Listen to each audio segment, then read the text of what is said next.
Hey everyone, welcome to the Do the Thing podcast. This is your host, Stacey Lauren.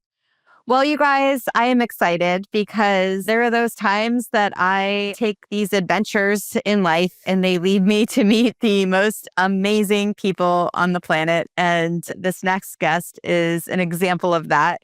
We met when I went to this longevity reset retreat in Puerto Rico, and it ended up being a mastermind kind of experience too, which was incredible. And that's how I got to connect with my next guest. And I'm so excited to have you guys meet her because she is also really passionate about helping people really achieve their goals and has built this massive women's investing network to be able to help women not only achieve their goals, but be able to create generational wealth with their goals, which is just really incredible. So I'm so excited to introduce you to Deborah. Hey, Deborah. Thank you. Hi. Thank you for having me on. And yes, it was really wonderful the way we met. Stacey didn't tell you a lot, but we were at a longevity retreat, and hopefully we'll have a long and healthy relationship.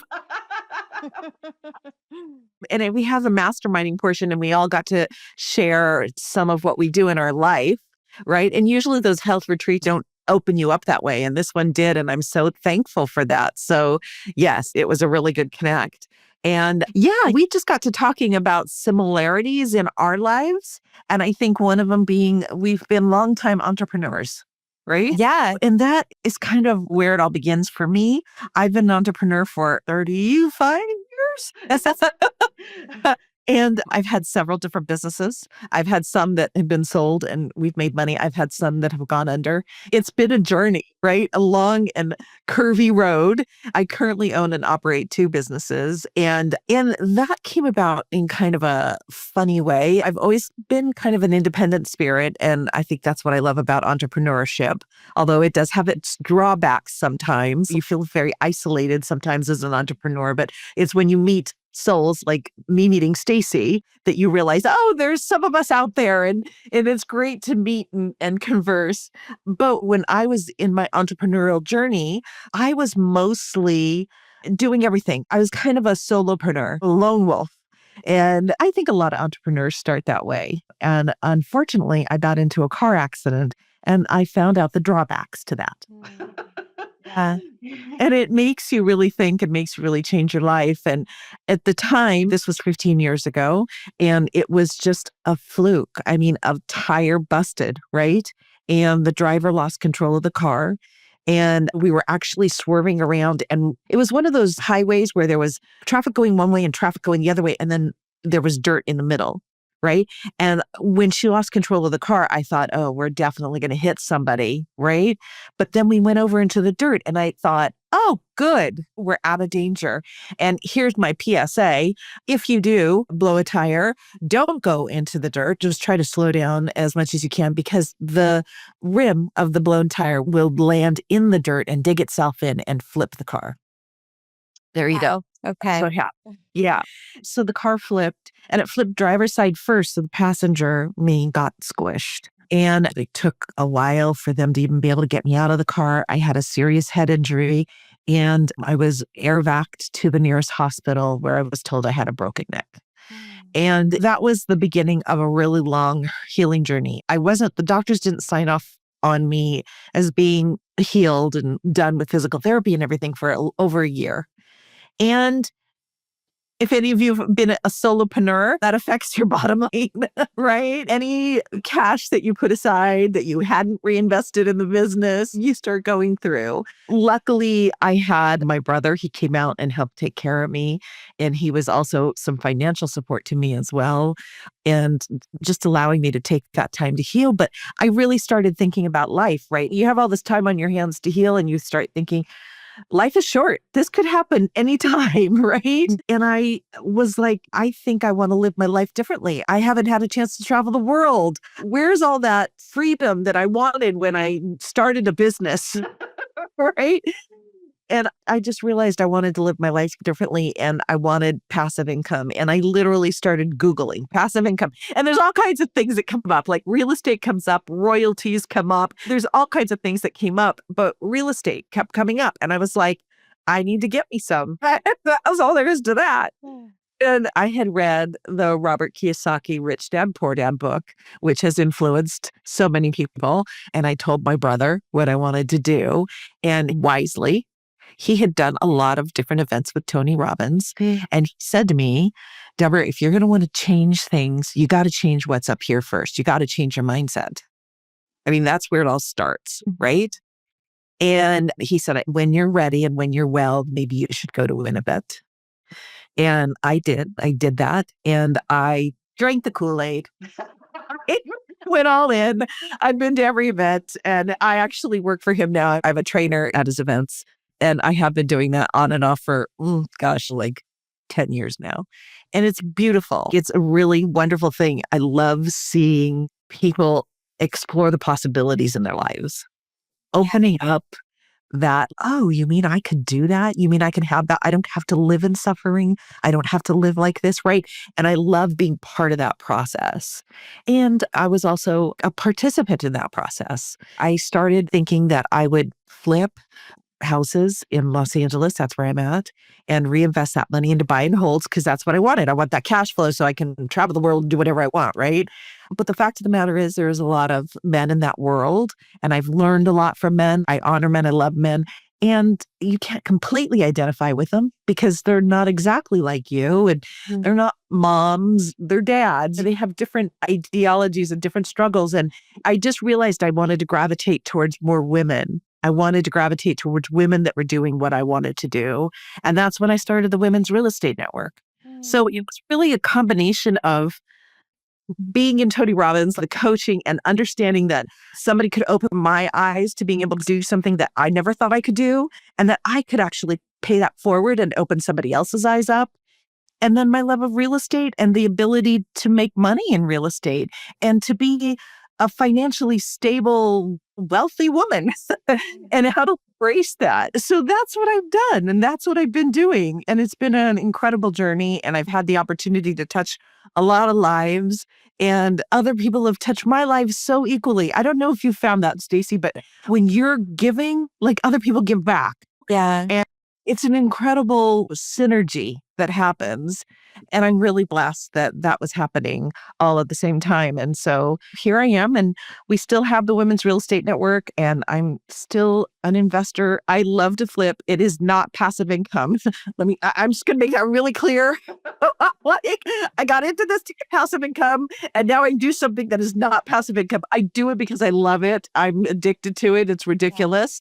But I love doing it. And I do have my passive portfolio, and that allows me to go and do the things I want to do. But I do get to dig in and make that grungy house a cool house. And that's fun too. So, Wow. Yeah, it's so huge to kind of just see that process and hear it through, because when you started Googling how to make passive income, you would have never imagined it would have led you to doing what you're doing now, and then the Tony Robbins, and then also that it ended up not being passive because it just started a spark in you that got you to see what you actually really love to do. yeah, it is. And I feel so blessed because I think as an entrepreneur, I got to explore the things I love. I know a lot of friends that have had jobs where they're just doing the 9 to 5 and they don't really love what they're doing at work. They're watching the clock. You know what I mean? And I get to be on Redfin and Zillow all the time. And if anybody's ever been there and looked up at the clock and gone, oh my God, I've been here for a long time. That's my job. Yeah, I talk about this a lot where I don't want to say it's like a brainwashing, but it's like when you're stuck in that autopilot mode, and then the car accident, it sounds like, was this wake up call where you find out your neck is broken. But now it's like, oh my gosh, that they say it's like the feather, the brick, or the semi-truck in order to make a change.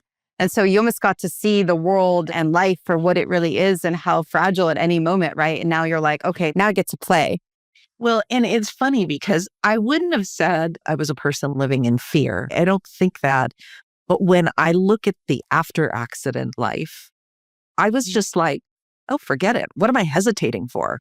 Right? We all get tentative, I'll say, when we try to break out of our comfort zone. And I was just like, screw tentativeness. I don't have time for that.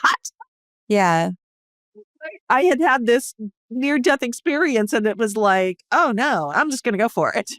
And it's been such a crazy process. And I think that when we get out of our comfort zone, when we get into the uncomfortable, that's when we're really learning. And it might feel a little nervous. You might feel a little nervous about it, but that feeling can also be excitement,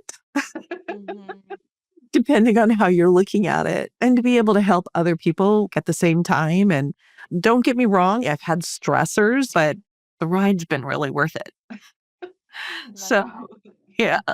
What do you think helped you kind of even start? Because you went from Googling, which I know a lot of us do, right? Where we have an idea, we don't know exactly what it is. And then so we're searching for an answer, right? For you as the passive income. And then you got into real estate, then you found out investing. How did you kind of make that move?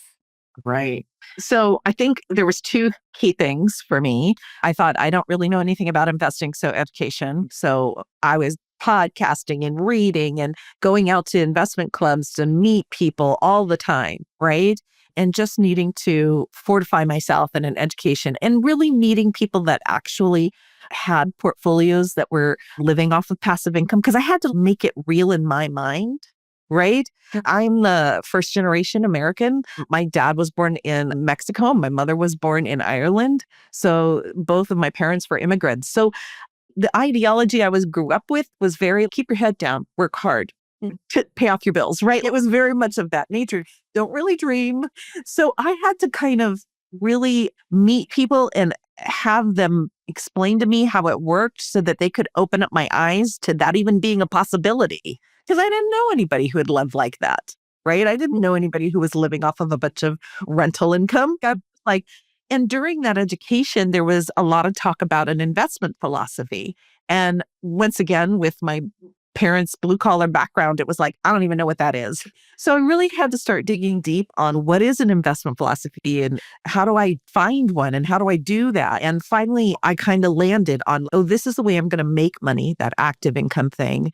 And then I'm going to reinvest it and buy and holds. And then I'm going to get that passive income thing, right? Mm-hmm. At first, that was my only thought. And so that's what I did. But there's a real turning point in it for me. I had been going to a particular club and I had made friends. You see people on a regular monthly basis. And one of the men walked up to me and he's like, Deborah, I've been seeing you here for about a year. And I want to know when you're going to have that first passive income check in your hand. Wow. And I was like, hand? You mean it totally caught me off guard, right? And was like, almost there. I know what area I want to invest in. I've started making contacts in that area. I was like, okay. And he goes, I want a date. I mean, he literally put me to a date. And then I sat back and I was like, well, it's going to take me a month to close, a month to put a renter in it. I made a little thought and I think I gave him a date that was 4 to 6 months out. I can't even remember. And he's like, fine, that's the date then. And you know what? That date could have come and gone. He didn't have any idea about the date. It didn't stick on him. It stuck on me, right? I was like, oh, I need to make that date happen. And I did. And next time I saw him, I was like, I made it happen. But it was him holding my feet to the fire because honestly, it was my first time doing anything like that. And I was scared. And so what happens when you're scared? You're tentative. You don't walk as quickly. You're not sure. You don't want to make a mistake, right? But I'll tell you, after that first purchase of my first rental, I purchased 3 more that next year. Why? Because I had learned how to do it. Because it demystified the process and the scary and the fear around it. And so it was like, it allowed me to walk through it faster. And to this day, that guy and I have a joke about it when I do see him every once in a while. And it's like, okay, I needed somebody to hold my feet to the fire. And I think that's where coaching and mentoring and all that kind of stuff comes in. I mentor women as well, and it's helped me to get into action. And I think it helps others. I always have coaches because it helps me figure out what the best next move is. So yeah, so that was a long-winded answer. I'm so sorry. No, it was so good. Yeah, it really it shows how important it is to have someone in your corner that just says, when?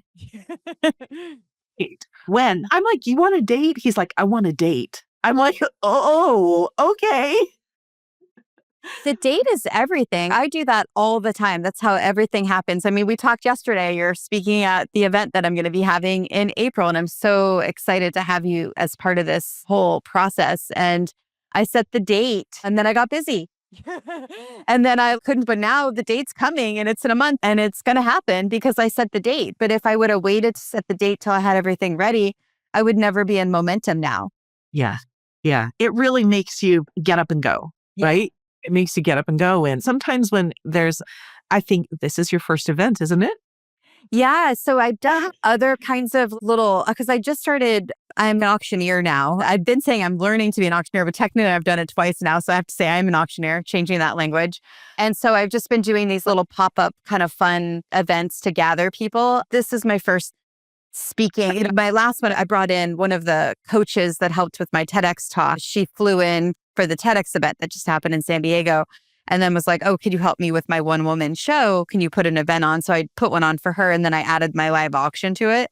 And so that was kind of a taster of it, especially because we had a lot of the TEDx people had just come, the producer came, the curator, some of the speakers. And so it was really fun. And so now this is like really your first event, but it's your speaking one where I'm doing it in this way. And to me, this is the first one that I have really clarity on what I'm doing now. And it's almost like I'm gathering my people group that are pioneers in the spaces of what you're doing in the world and how you're helping people really activate their legacy in such a cool way. Because when you're able to help someone tap into their generational wealth and connecting to relationships, I mean, we're talking about, imagine the impact you're having on women and then what they're doing in their families now, right? Because of what you're teaching them and discuss that. So this event is the spark of, okay, guys, I know what I'm doing now and I'm ready to gather my people around the thing that we're doing.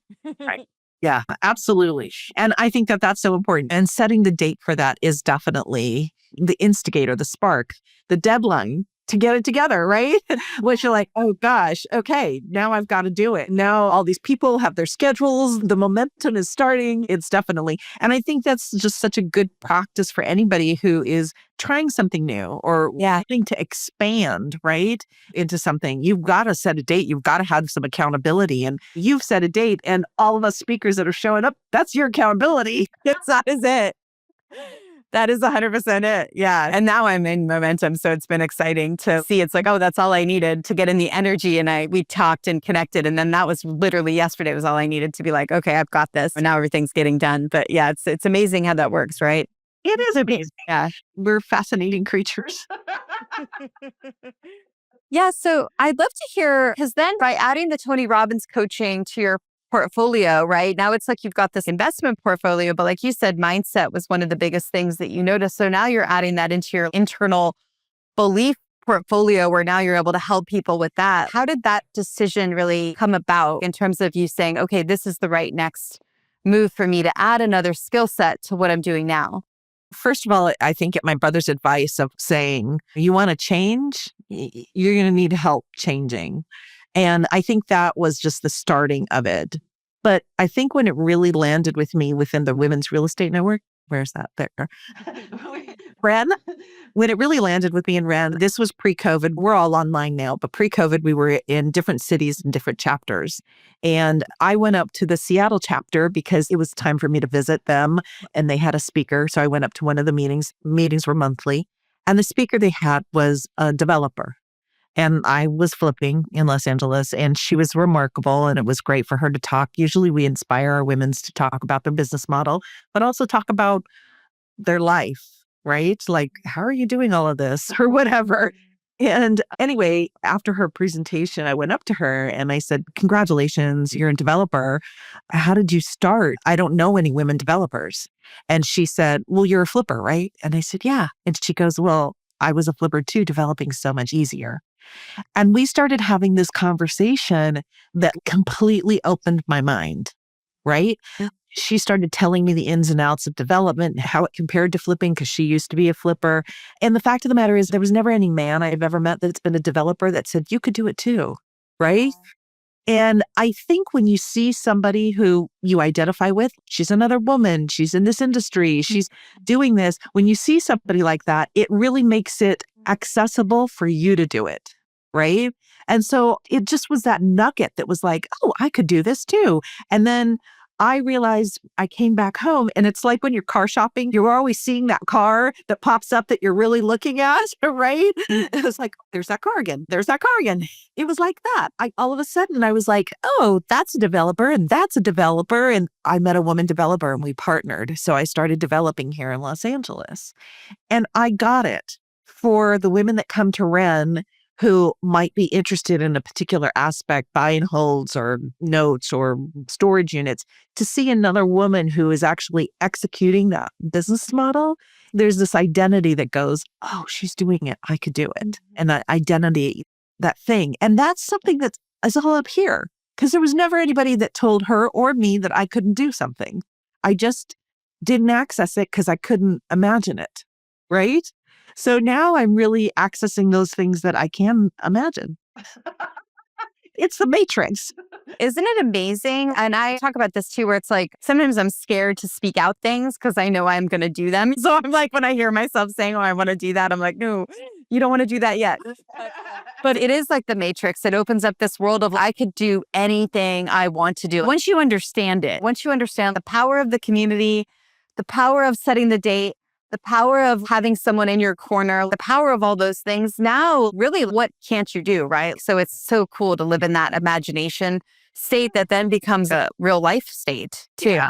Yeah, absolutely. Absolutely. And I feel really blessed every day. I was on my Peloton this morning. Yes, I love my Peloton. And one of the instructors said, do you remember dreaming about the life that you have now? And I thought, oh, yeah. I do, right? Yeah. It's like, oh my gosh. Yeah, I do. This is pretty cool. That's not to say that my life is void of problems. Let me tell you, it is not. Yeah. There's always stuff going on. I jokingly say that as an entrepreneur, nobody calls me unless there's a problem. If everybody is paying their rent on time and everything is working at the house, my property managers don't call me and go, everything's going great, Deborah. My property managers only call me when somebody's not paying or something broke or something. And it's the same thing for my rehab teams. Nobody talks to me when everything's going great. So yes, there are plenty of problems. But the truth is, I remember wanting the life I have right now. And oh my gosh, okay, this is cool. So one of the things you've done with Ren too is you had at one point a lot of different events, meetups, and all of that stuff all over. Can we kind of talk a little bit more about that and how that grew and the way that it did?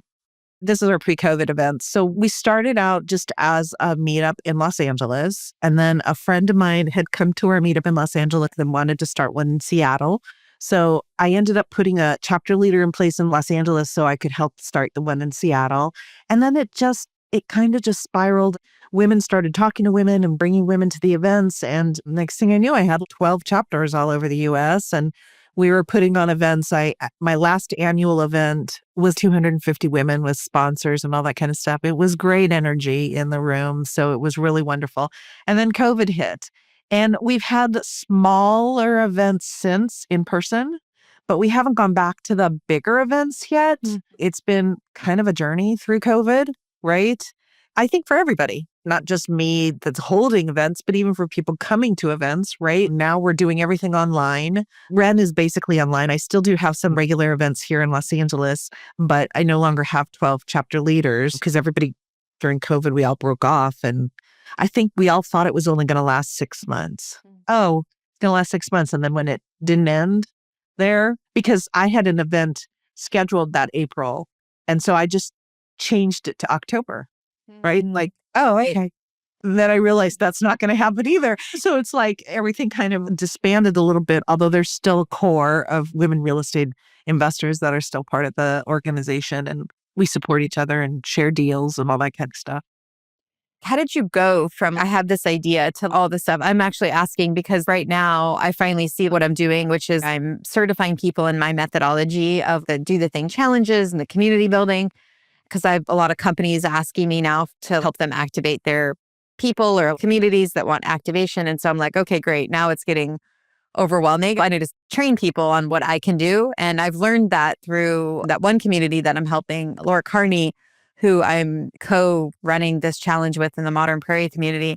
she almost doesn't need me anymore. It's my methodology that she's accessing. And so it's been really cool to see that. But anyway, so in my mind, I'm like, oh, I want to do that. I want to help these people, but I see how it's hard. That's the exhausting part that I'm like, oh my gosh, I'm exhausted. I don't even know. How did you do that? That's what I'm wondering. Finding like-minded individuals that, I mean, you're surrounding yourself with them because you're surrounding yourself with people who are participating in your community and asking, literally asking, I'm looking for somebody I can elevate to help me lead, right? And there are those people that'll pop up and say, oh, I want to help you lead. And knowing that you're going to put energy into leading them to become a better leader. You know what I'm saying? Because they're stepping up and maybe they have their own tentativeness about getting in front of a room or whatever it is, right?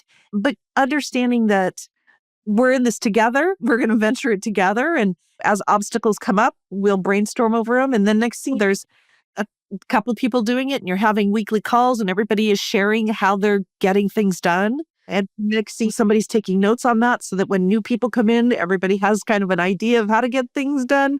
It was just it was that kind of growth, right? It was just like, oh, okay. And then there's another leader. Everybody still got to maintain their own personality, I'll say. But there was definitely a sharing of values when it came to wanting to see and execute people doing better, women doing better in this business. Right. So there's shared values, which I totally reinforced. And then there's definitely guidelines as to how to conduct something, but then everybody's individual personalities could come into things and there's the support around it. If somebody else wants to go and speak or do whatever, and they go and do it on their own, isn't it better that they have a coach like you who's already had this experience that can help them and guide them and give them tools for making them a better leader themselves? And that's how we did it. And I think there was a lot of it that felt like I was building it. The first chapter leader and I, who was with me for the whole time, so we were together for, I don't know, 7 years, 6 years, I don't know. And I would say we're building the plane as we're flying it. Like, it's just that kind of feeling. Yeah.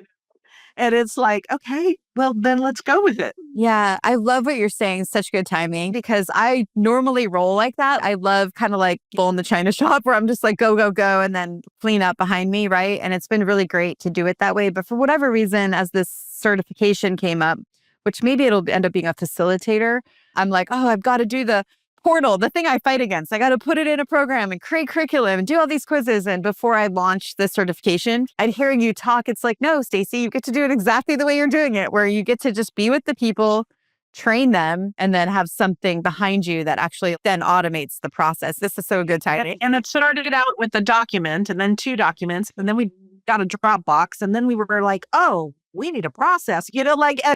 Yes. I'd love you to speak about this at some point. Maybe this will be in the panel part of it. We'll see what comes up during the 10-minute talk. But there's a really important need that people need to understand that you don't need to have everything done when you start. And I think so many people are sold this lie that they have to spend a year building the program, knowing exactly what something's going to have before they actually get people around it. But you don't. You just have to have the idea and the vision. And then that's what brings the people and gathers them around the thing. And then they're okay co-creating it with you because they see it's like you're doing something. Right. And I would love to speak to that because there's so many people that I know. And I think what it is I think there's a thought mentality, and I know because I have it too. I want to know what I'm doing before I actually do it. Right. Because what is that doing? That's taking some uncertainty out of it, making me feel a little more comfortable in doing it. But the problem is you can get stuck in that before you ever actually move forward. Yeah. Right. Totally. So you're just going to have to move forward. Uncertainty and all. You'll just have to do it, And understanding that that's the process. And it's going to be messy and it's not going to be right the first time. And you're going to have room for improvement. And that's the process. And then you get 1 behind you. And then you get 2 behind you. And then you get 3 behind you. And then confidence is building. I always say confidence is a muscle. Yes. If you don't start exercising it, it doesn't build, right? So, yeah. Are you open to sharing the recent stuff that happened, or do you rather not? Yeah, well, sure. Sure. I go open to it. I'm still processing it. So I met Stacey at a longevity retreat because I want to live longer. And because I just beat cancer. So last year was a pretty crazy year for me. I was diagnosed in early spring of last year with cervical cancer, and I was declared cancer-free December 21st of last year. Yay! I'm still getting over some of the side effects of the chemotherapy and radiation that I went through. And it's just another turn in my road. We all have these journeys. And I think a lot of us, and for different reasons, like car accident, an illness, a divorce, the death of a loved one, we have these things that happen in our lives that change us, that take us on a different course, right? Mm-hmm. And I'm going through that a bit right now, to be really honest. It's changed me and I'm still figuring out how it's changed me. I don't know, Stacey, I know we've talked a little bit about you selling your company and now you have time on your hands, whereas running a company, you didn't. And now you're like, what am I like? Yeah. Yellow, white, you're alone with yourself for the first time in a way, right? And then you get to actually tap into what you're actually here for. Right. And I think that I'm going to say, I'm trying to look at it like I've been blessed a second time to get this opportunity to reevaluate. Yeah. Not quite there as a blessing yet. Yeah. Well, they say that with comedy, it's time plus tragedy. It's like the more time we have, but it's also talking about it, right? When you're ready, that's part of that whole, oh man, I got to do it. I'm going to show it to you. You've seen it, but just to get us in the energy of it.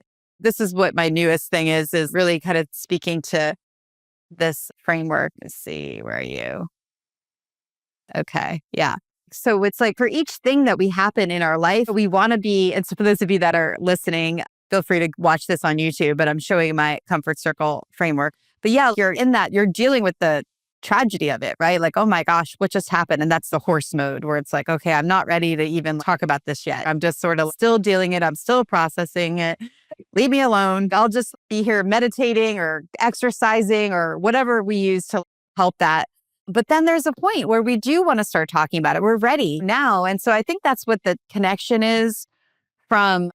There's support groups out there that they're just support and they could lend to, I don't love the word trauma bonding. I want a better word, but they can lend to that trauma bonding where we're stuck in that, the thing that caused us. But then when we get to have a goal for what we want, and now we get to go towards something when we're ready, now you get to almost find your voice through that thing and start to express and feel and talk about it, which is then when you start to get comfortable sharing your voice. But it takes each step to get to the next step. It does. And there's a lot of stuff to process there, right? There's grief, there's elation, there's such a mixture of emotions. And I think that everybody does that differently. So, yeah. So what do you think you're most excited about where kind of you're at right now? I'm realizing that I've achieved some of the freedoms that I wanted. In the last 5 years, I've remarried. I've got this great partner. And he and I have been traveling a bit and exploring the world together. We both have grown children, which is, we're at this point right now where it's like, okay, our grown children are self-sufficient and we don't have any grandchildren yet. So we don't really have to be around to help with that. And at the same time, we are anticipating, okay, that'll be fun for that next portion. But right now we're a little bit of freebirds. And it's funny. I don't know. I can look back at different decades of my life and think, there was, especially when my kids were young, there was a decade where I felt like the alarm was a shotgun going off and I was racing out of bed and I didn't collapse in bed until I was absolutely tired that night and then it would happen over again. And now I'm not having all of that. Yeah. And I'm like, oh, okay. And I've matured, have a lot. After I turned 50 and older, I started Googling women that started businesses after 50 and things like that because I want to remain vibrant and finding out about, I don't know if the Hay House Publishing Company, Louise Hay, started that when she was 60, by the way, right? I'm like, this is so cool. And I was listening to an interview done by Jane Fonda recently that said, I really don't think I found myself as a woman until I was 70. And I thought, damn, there's more to be found, right? And and it's so cool because I see this evolution of me and I think, oh gosh, I'm now maturing at another level, right? I have another level of knowledge of what I like and don't like. I have another level of knowledge of how to have empathy and compassion and directness with people, right? And at the same time, here's Jane saying she doesn't even know herself until she's 70. So obviously I have a long way to go. But I'm looking forward to this next portion of my journey. I'm not quite sure where it's going yet, but I don't know. It's a good time to explore it. Yeah, it's so funny. I'm in it and I also can't wait to listen back to this recording because I'm like, oh my gosh, I want to be taking notes. Okay, please share with us, what is your number one piece of advice for people on doing the thing? Oh gosh. Okay. And this is what doing the thing is about. Just do it, right? Step through whatever it is that's preventing you from doing it and know that there's something wonderful on the other side. That's my piece of advice. Well, please also let everyone know where they can learn about you and everything that you're doing. Oh, sure. So with me, I have my own website. So if you want to go to deborahrazo.com, you can check me out there. If you're interested in real estate, or maybe you're a man and you're interested in your wife being interested in real estate or a sister or anything, send them to WREN, inspires.com, reninspires.com. And that's our handle, Instagram and Facebook and all that kind of stuff. So that's where we're at. And for those of you listening, we have the event coming up. It's Women Who Have Created Movements. And it's going to be, I don't even know, I'm so excited for it. I think it's going to be so good. It's April 26th. And it's actually, I just added a virtual option. So if you're not in San Diego and you can't come to San Diego, we're going to also be streaming it live. It's funny, I tested it at that other event and just on a cell phone with a stand. And I didn't know if it was working until after. And 50 people were there commenting while the thing was going on. I just didn't look at it at the time. So now I'm like, oh, that's easy. We could stream it too. So yeah, Oh, good. we're going to be I streaming it. say yes to streaming. And I say, if you can be there, though, Yes. Yeah. Oh, yeah. it's in San Diego on April 26th. I'll be there live and in person. Stacy will be there live and in person. So join us. Yeah, it's going to be so fun. And then I'm even getting to test a pre-networking challenge. So I'm really excited about that, where we're going to get to meet people that want to do that before the event with dares. I'm going to dare you guys. So thank you so much for coming. I love doing this with you. Thank you. Thank you so much for having me, Stacy. I really enjoyed it. All right, you guys, do the thing. Don't wait for opportunity. Create it. And hey, guys, have you checked out my Facebook group yet? Go to dothethingcollaboration.com.